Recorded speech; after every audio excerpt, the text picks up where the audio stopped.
തീയതി കൃത്യം അറിയാവോ? നമുക്കെല്ലാം 3 ജന്മതീയതിയുണ്ട്. ഒന്ന് മുനിസിപ്പാലിറ്റിയിൽ പഞ്ചായത്ത് രജിസ്റ്റർ ചെയ്ത് ഒറിജിനൽ തീയതി, 2 മലയാള മാസവും നക്ഷത്രവും. മേടമാസം മകൻ നക്ഷത്രത്തിൽ എൻ്റെ അമ്മ പായസം വെക്കും.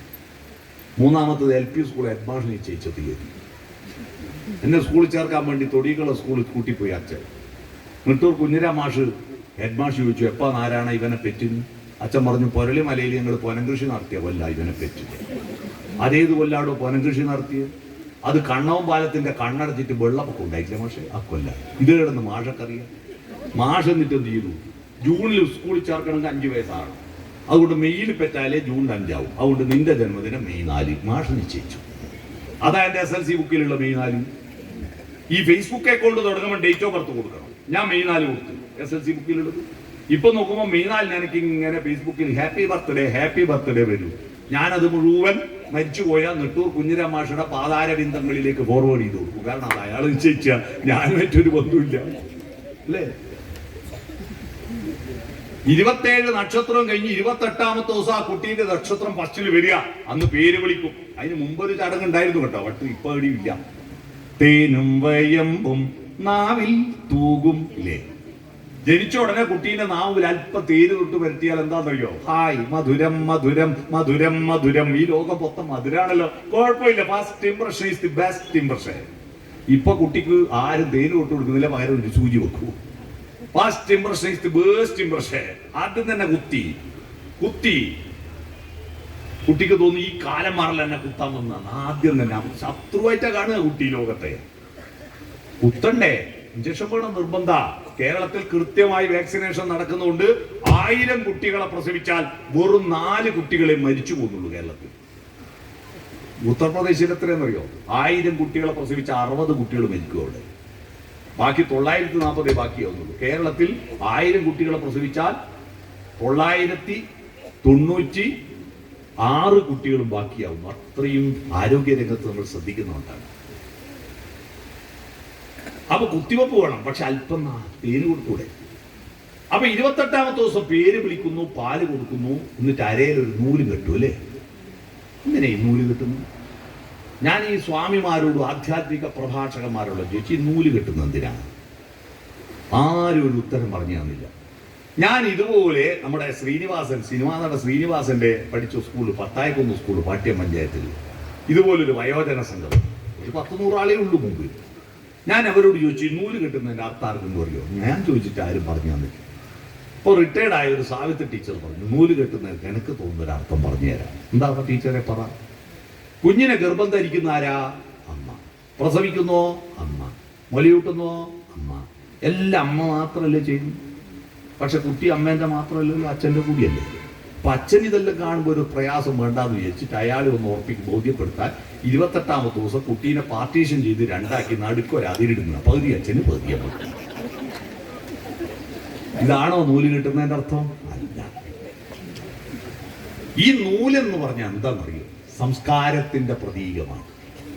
എന്താ കാരണം? നൂല് പിരിച്ച് നീട്ടാവുന്ന സാധനല്ലേ. നൂല് പിരിച്ച് നീട്ടുന്ന അതിന് അറ്റമില്ല. എത്രയും നമ്മുടെ സംസ്കാരം നമ്മൾ പിരിച്ചുണ്ടാക്കിയതാണോ?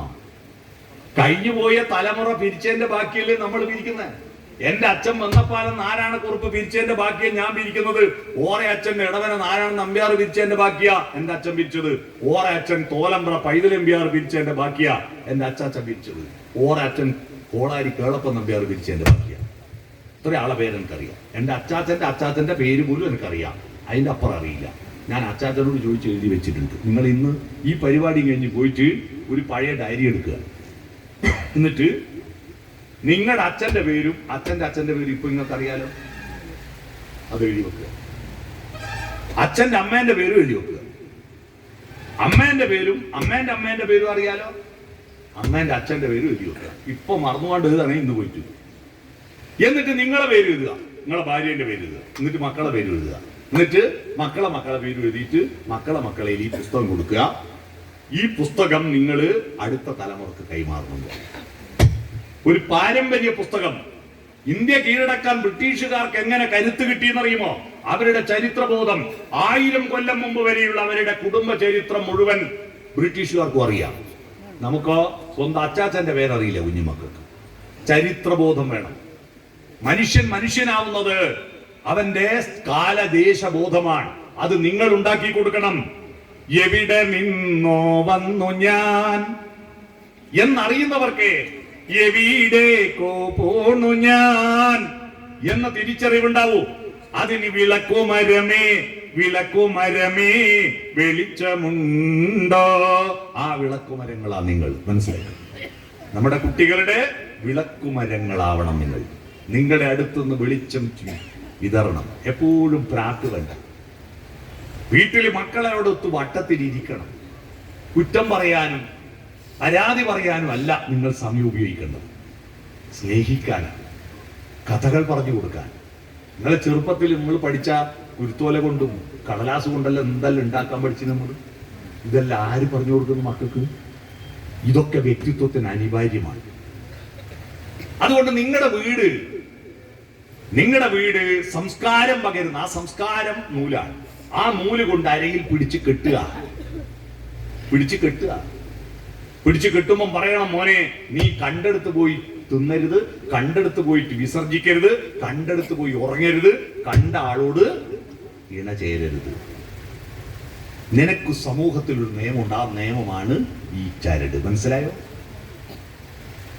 അവന്റെ ശരീരത്തിന്റെ ചോദനകളെ നിയന്ത്രിക്കുകയും മനസ്സിന്റെ ഭാവനകളെ ഉണർത്തുകയും ചെയ്യണം. പാട്ടുപാടി കൊടുക്കണം, കഥ പറഞ്ഞു കൊടുക്കണം, വട്ടത്തിലിരിക്കണം. നിങ്ങളുടെ വീട് പ്രഷർ കുറക്കാൻ ഗുളിക കഴിക്കുന്നതിന് പകരം ഒരു സൂത്രം പറഞ്ഞേരട്ടെ. രോഗങ്ങൾ കുറക്കാൻ ഒരു സൂത്രം പറഞ്ഞേരട്ടെ. നിങ്ങളുടെ വീട്ടന്തരീക്ഷം സോഫ്റ്റനാക്കണം. ഇംഗ്ലീഷിന്റെ മലയാളം മൃദുലമാക്കണം. സോഫ്റ്റനെ എനിക്ക് പറയാൻ പറ്റും, അതിന്റെ സ്പെല്ലിംഗ് ഒന്നും അതിനൊക്കെ ആവശ്യമുണ്ട്. നമ്മൾ സോഫ്റ്റനായ ചപ്പാത്തി, സോഫ്റ്റനായ ഇഡ്ഡലി എല്ലാം ഉണ്ടാക്കാൻ പല സൂത്രം അറിയാലോ. ഇഡ്ഡലി മാവ് അരച്ചു വെക്കുക തലേന്ന്, എന്നിട്ട് 2 പച്ചമുളക് നന്നായി കഴുകിയിട്ട് ഈ ഇഡ്ഡലി മാവിൽ ഇട്ട് വെക്കുക. മുറിക്കണ്ടേ?